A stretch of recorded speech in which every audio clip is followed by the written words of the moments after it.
Tuition అమ్మ అని పిలువబడే జోన్స్ మానికొండ మ్యామ్ 50 ఏళ్ల సామాజిక కార్యవేత్త.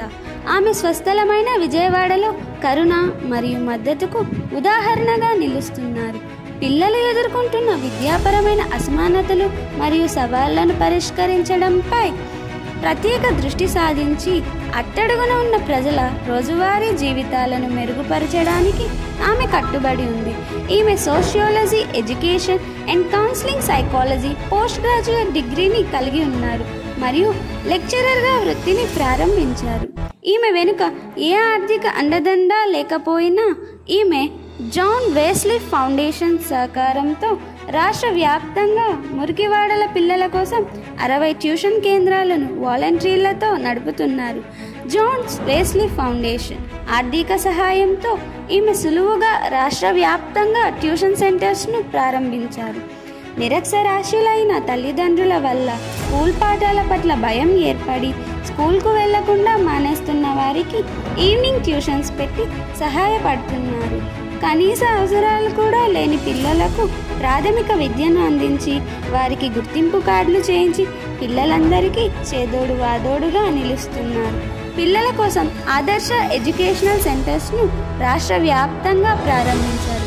విజయవాడలో 25 ఏళ్లుగా మురికివాడల్లోని పిల్లల కోసం కృషి చేస్తూ వారి కోసం ఈమె జీవితాన్ని అంకితం చేశారు.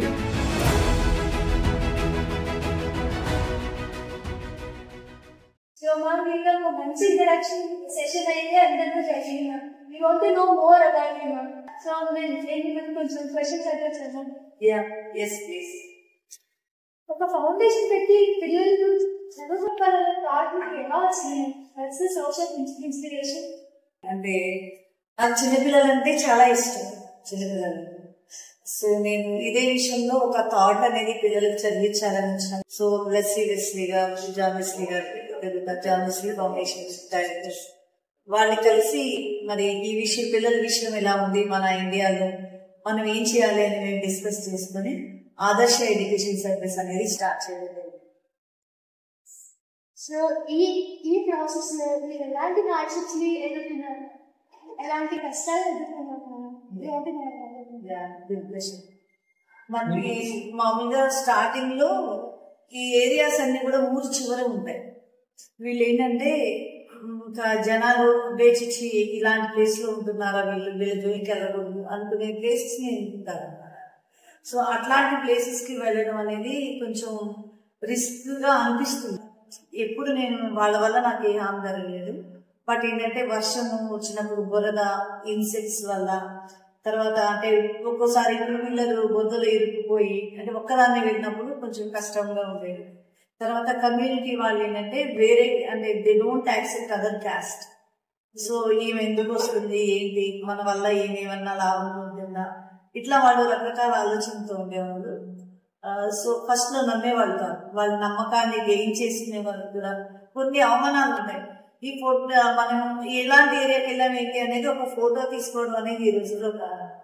వాళ్ళు ఏంటంటే మమ్మల్ని ఫోటో తీసుకెళ్లి తినేమన్నా సరే అంటే ఎకనామికల్ గా ఏదైనా అమ్ముతున్నారా ఏంటి, తనకి ఎంత వస్తాయి, ఇట్లా కొన్ని అవమానాలు అనేది ఎదుర్కొన్నాం. మొహం మీదే తిట్టేవాళ్ళు, మా పిల్లల జోలి మీరు ఎందుకు వస్తున్నారు అని. తర్వాత ఇంకోటి ఏంటంటే బాల్య వివాహాలు ఉంటాయి, చైల్డ్ మ్యారేజెస్. సో వీళ్ళు వస్తున్నారు, మన పిల్లలకి పెళ్లిళ్ళు చేయడం కష్టం అవుతుందేమో, మనల్ని అడ్డుకుంటారేమో. అట్లాగే ట్రైబల్ జడ్జిమెంట్స్ ఉంటాయి, వాటిలో చిన్న పిల్లలకి ఆడవాళ్ళకి చాలా న్యాయం జరుగుతూ ఉంటుంది. సో ఇలాంటివన్నీ మనం క్వశ్చన్ చేస్తామని కొంతమంది ట్రైబల్ లీడర్స్ యాక్సెప్ట్ చేయరు. సో వాళ్ళ వల్ల నాకు హామ్ అయితే లేదు, కానీ వాళ్ళ యాక్సెప్టెన్స్ ని గెయిన్ చేయడానికి చాలా టైం పడింది. సో మనం పిల్లలు చాలా నాటిగా ఉంటారు కదా, చాలా అల్లరి చేస్తారు అంటారు కదా, మన పిల్లల ఫోటోలతో సమాధానం చేస్తారు. మరి మీరు ఓపికతో వాళ్ళకి ఎలా హ్యాండిల్ చేస్తారు? పిల్లల్ని హ్యాండిల్ చేయడం అనేది నిజంగా వాళ్ళ కోతులతో సమానం కష్టమే. మనం ఏం చేయాలంటే వాళ్ళని ఫస్ట్ ఎనర్జీ అయిపోవాలంటే బాగా ఆడించాలి. పాటలు, ఆటలు, స్టార్టింగ్ అనేది అలా చేసేవాళ్ళు అన్నమాట. మన ట్యూటర్స్ ఉన్నారు మన సెంటర్స్. ట్యూటర్స్ కి ఏంటంటే ఫస్ట్ మనం ఇదే గైడెన్స్ ఇచ్చేవాళ్ళు. వాళ్ళు కూడా చెప్పేవాళ్ళు, వీళ్ళు కూర్చోరు, వీళ్ళకి మేము చెప్పలేము, మాకు అసలు మీ శాలరీ వద్దు, ఏమొద్దు, మీది క్లోజ్ చేసేస్తా ఉన్నారు. లేదు, ఫస్ట్ ఆటలు పాటలు ఉండాలి. ఫోన్ లేని వాళ్ళకి ఏంటి చీప్ అండ్ బెస్ట్ లో కూడా ఫోన్లు కొనేవాళ్ళు సెకండ్స్ అట్లాగా. అలాగా పిల్లలకి యూట్యూబ్ లో పాటలు పెట్టి ఆ పాటలకి వాళ్ళు డాన్స్ చేయడం, బాగా ఎగిరి తర్వాత గేమ్స్ ఉంటాయి కదా, అట్లా అలాంటి గేమ్స్ ఆడించడం, వాళ్ళు బాగా ఫిజికల్ యాక్టివిటీ, వాళ్ళు ఏంటంటే పెరగాలి, ఒక్కొక్కరు 6 అడుగులు 5 అడుగులు అవ్వాలి కదా పిల్లలు. సో వాళ్ళ బోన్స్ లో స్ట్రెస్ ఉంటుంది, they cannot SIT at one place, it is natural. So మనం చదువు చెప్పడానికి వాళ్ళు కుదురుగా కూర్చోవాలి కాబట్టి ఫస్ట్ బాగా స్పోర్ట్స్ అండ్ గేమ్స్ అనేది ఆడించేవాళ్ళం. ఆటలు పాటలు ఉండడం ద్వారా వాళ్ళు కూర్చోవాలి. నెక్స్ట్ ఇప్పుడు పిల్లలకి ఎలాంటి బోధన పద్ధతులు మీరు నేర్పిస్తారు? అన్ని కూడా ప్లేవే మెథడ్స్ లోనే ఉంటాయి. ఫస్ట్ ఏంటంటే మనం పలకా బలకం ఇచ్చి వదిలేస్తా ఉంటే అక్షరాలు నేర్పించడం అనేది లేదండి స్టార్టింగ్ లోనే. ఎందుకంటే టీచర్ ని చిల్డ్రన్ యాక్సెప్ట్ చేయాలి, చిల్డ్రన్ ని టీచర్ అర్థం చేసుకోవాలి. ఈ ప్రాసెస్ లో చెప్పాలంటే చాలా ఎక్స్పీరియన్సెస్ ఉంటాయి. ఈ టైం సరిపోదు, next time we can share a lot. అట్లా ఫస్ట్ వాళ్ళకి ఇంకోటి ఏంటంటే డ్రాయింగ్, ఆ డ్రాయింగ్ పెన్సిల్స్, కలర్ పెన్సిల్స్, ఆ బుక్స్ అలా ఇచ్చేసి వాళ్ళు ఏదో స్కెచ్ చేసుకుంటా ఉంటారు. అట్లా ఆ గ్రిప్ అది ఫస్ట్ అలవాటు చేసుకుంటారు, కూర్చోవడం అలవాటు చేసుకుంటారు నిదానంగా. అట్లాగే మామూలుగా చూసి ఓకే మనం స్నానం చేసి రావాలి కదా, అట్లా చిన్న చిన్నగా స్టెప్ బై స్టెప్ స్లోగా చేంజ్ అనేది జరుగుతుంది అనమాట.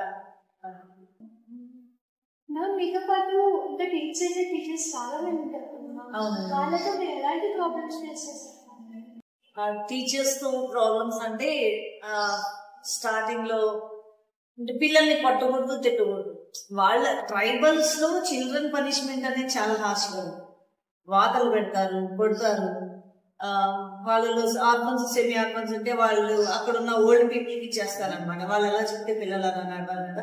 సో టీచర్ అనే వాళ్ళు క్వశ్చన్ చేసిన, ఒకవేళ పిల్లల్ని వాళ్ళ డిసిప్లిన్ నేర్పించడానికి ట్రై చేసినా చాలా ప్రాబ్లమ్స్ వచ్చాయి.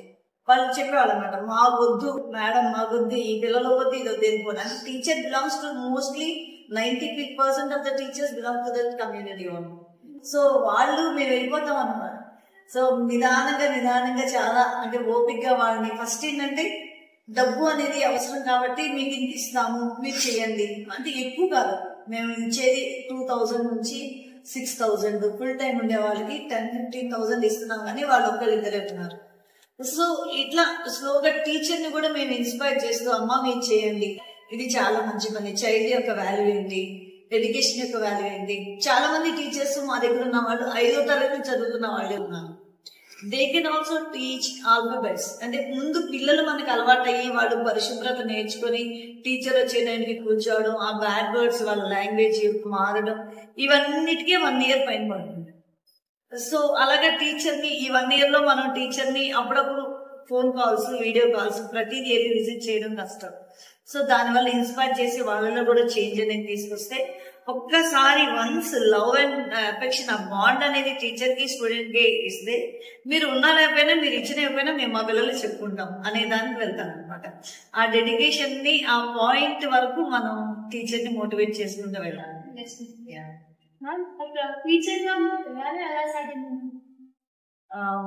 నేను ఎస్ ఐఎమ్ టీచర్ ఆల్సో. నేను బిఎడ్ చేశాను. టీచర్ అంటే చిల్డ్రన్ కి టీచ్ చేయాలండి.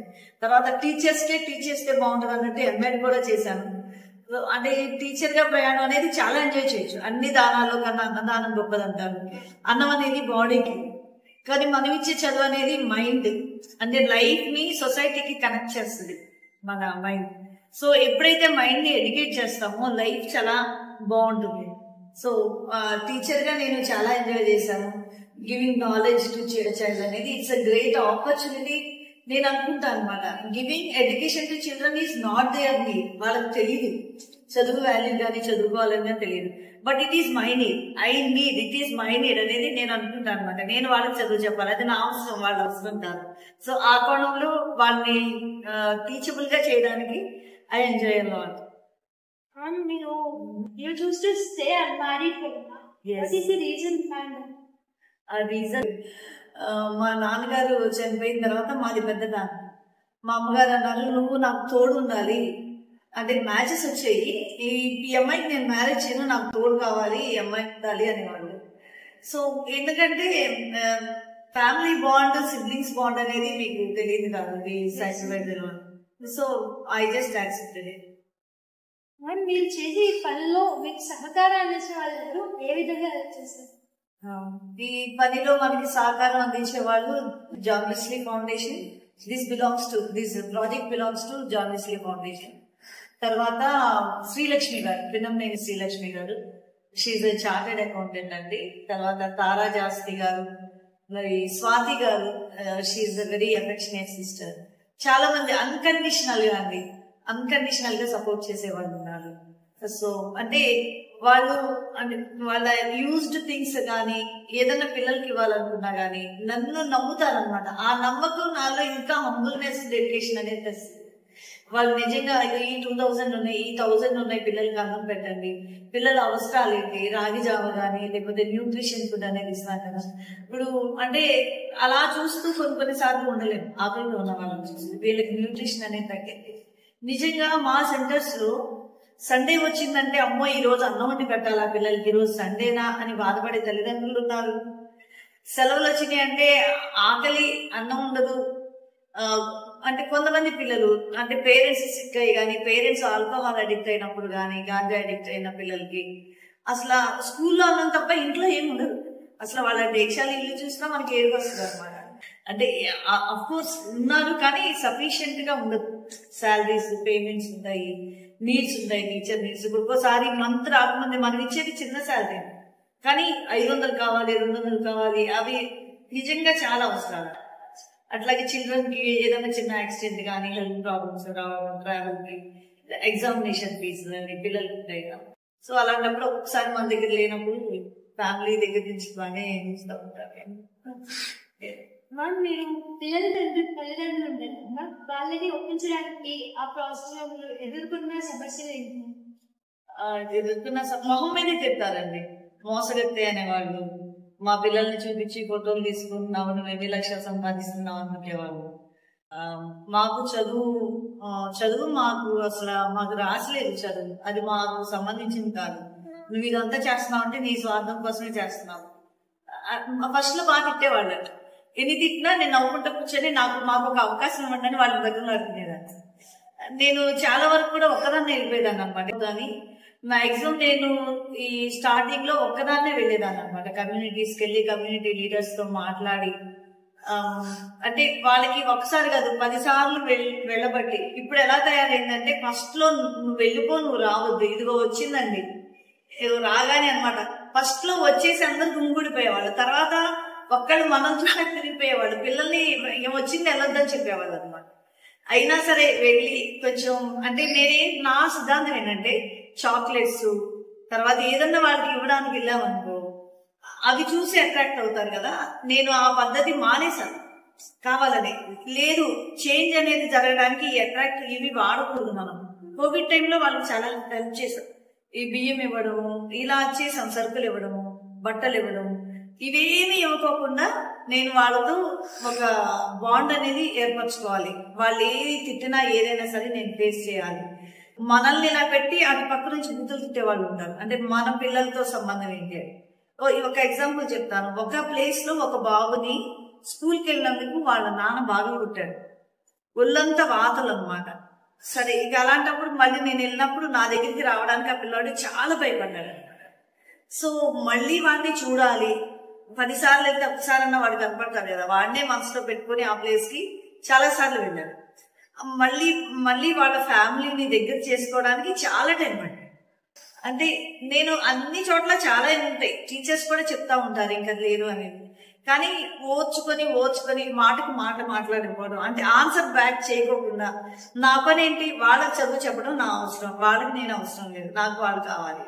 సో ఆ ఒక్కటే గోల్ గా పెట్టుకుని ముందుకెళ్ళాను అనమాట. చిల్డ్రన్ పేరెంట్స్ కొంతమంది బూతులు బాగా యూజ్ చేస్తారు కదండి. సో నాకు ఎవరైనా బూతులు మాట్లాడితే కొంచెం అంటే నవ్వొచ్చేది అనమాట. అంటే అజ్ఞానంతోనే కదా వాళ్ళు మాట్లాడేది అని కోపం తెచ్చుకోకుండా నన్ను తిట్టినా ఓకే, నన్నే తిట్టారు కదా పర్లేదులే, మనం అందరం ఉంటాయి కదా అనేదాన్ని. సో నేను మీకు అక్కలాంటి దాన్ని కదా, లేకపోతే అమ్మలాంటి, పర్లేదులే తిట్టినా పర్లేదులే అనేదాన్ని అని మళ్ళీ వాళ్ళతోనే మాట్లాడడం, వాళ్ళని గౌరవంగా సంబోధించడం, అండి, గారు, తర్వాత పెద్దవాళ్ళకి నమస్కారం చెప్పడం, అట్లా వాళ్ళల్లో స్లోగా నేను మార్పు అనేది తెచ్చుకున్నాను.